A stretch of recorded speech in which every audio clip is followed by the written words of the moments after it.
नमस्कार मंडळी, मी तुमचा रीलवाले बाबा. आज नवीन ब्लॉगमध्ये तुमचं स्वागत आहे. जर माझा ब्लॉग तुम्हाला आवडला तर माझ्या चॅनलला लाईक, सबस्क्राईब, कमेंट्स द्यायला विसरू नका आणि बेल आयकॉन दाबायला विसरू नका. तुमचा रीलवाले बाबा. आज आम्ही इकडे आई विमल यात्रास्थळ प्रतिष्ठानच्या माध्यमातून गाणगापूर क्षेत्री आलेलो आहोत. गाणगापूर क्षेत्री आल्यानंतर अगोदर संगम नदीवरती भाविक आंघोळ करतात. हे संगम क्षेत्र म्हणजे भीमा नदी आणि अमरजा नदी या दोन नद्यांचा संगम आहे. या दोन नद्या संगमावरती भाविक येऊन अनुष्ठानाचं ठिकाण आहे दत्तगुरूंचं. त्या अनुष्ठानाच्या ठिकाणी पावन झालेली ही नदी, तिथे भाविक येतात आणि त्या पाण्यामध्ये डुबकी मारून स्वतःला पवित्र करून घेतात आणि बाजूला असलेल्या मंदिरामध्ये जाऊन त्याचं दर्शन करतात. तिकडे पारायण, दत्तगुरू पारायण, गुरुचरित्र पारायणाचं ठिकाण आहे. ते पारायण केलं जातं. महिला यात दिव्या दिवे लावून पाण्यामध्ये सोडतात. तसंच अनेक पालख्या, भक्त पालखी घेऊन येतात आणि या पालखीच्या माध्यमातून भक्त येऊन या संगमावरती आंघोळ करतात आणि पुढे जाऊन गाणगापूर क्षेत्री जिथे दत्त वल्लभांचं ठिकाण आहे, दत्तगुरूंचं ठिकाण आहे, नृसिंह सरस्वती.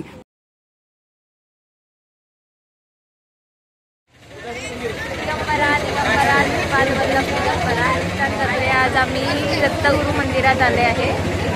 दत्तगुरूंचा दुसरा अवतार त्यांच्या वतीने आम्ही देवदर्शन यात्रेला चाललो आहे. आज या यात्रेचा तिसरा दिवस आहे आणि आज आम्ही गाणगापूर क्षेत्री जिथे स्वतः दत्तगुरू महाराज संगम क्षेत्री येऊन अनुष्ठान करतात. दुपारी इकडे येऊन भिक्षा मागतात आणि इथे नृसिंह सरस्वती यांचा दत्तांचा हा जो अवतार मानला जातो दुसरा, त्या दत्तांच्या मंदिरामध्ये आम्ही इथं आलेलो आहोत. आम्ही सगळे भाविक आहोत आणि इथं आज सुट्टी निमित्ताने गर्दी आहे आणि आम्हाला खूप प्रसन्न वाटते. संगम क्षेत्री आम्ही आंघोळ वगैरे केली आहे आणि आज आम्ही आता दर्शनाला जातोय. आई विमल यात्रास्थळ प्रतिष्ठानचे सगळे भाविकरी ते सगळे आज कृतकृत्य झालेले आहेत आणि त्यामुळे आम्ही आता दर्शनात चाललेलो आहोत. आपण सगळ्या त्या दर्शनाचा लाभ घ्यावा.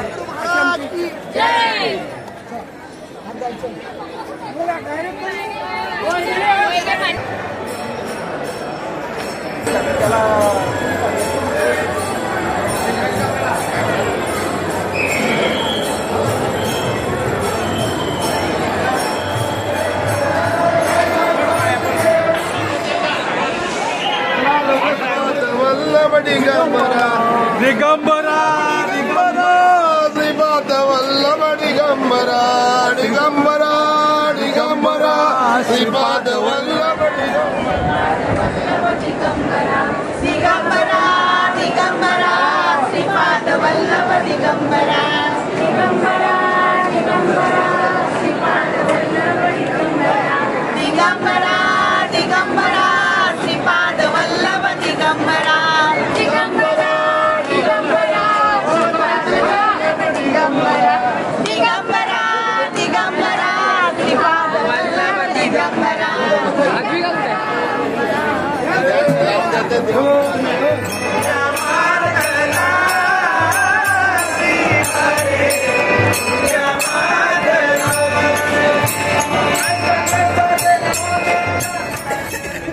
जय जय रघुवीर समर्थ. आज वनभोजनाचा आनंद मिळत आहे. आई विमल देवरे प्रतिष्ठानच्या तर्फे आम्ही कुरवपूरला चाललेलो आहे, पण वाटेत हा जागा जसं काही वनभोजनाचाच आनंद मिळत आहे.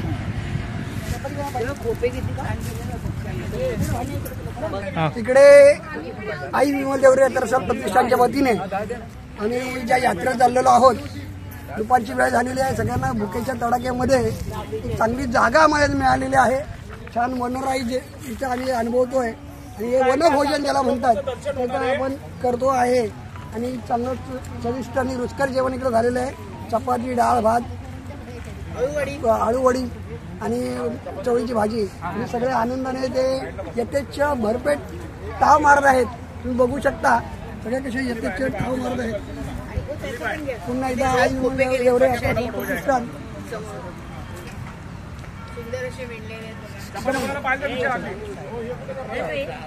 चपाती मला पाहिजे काय?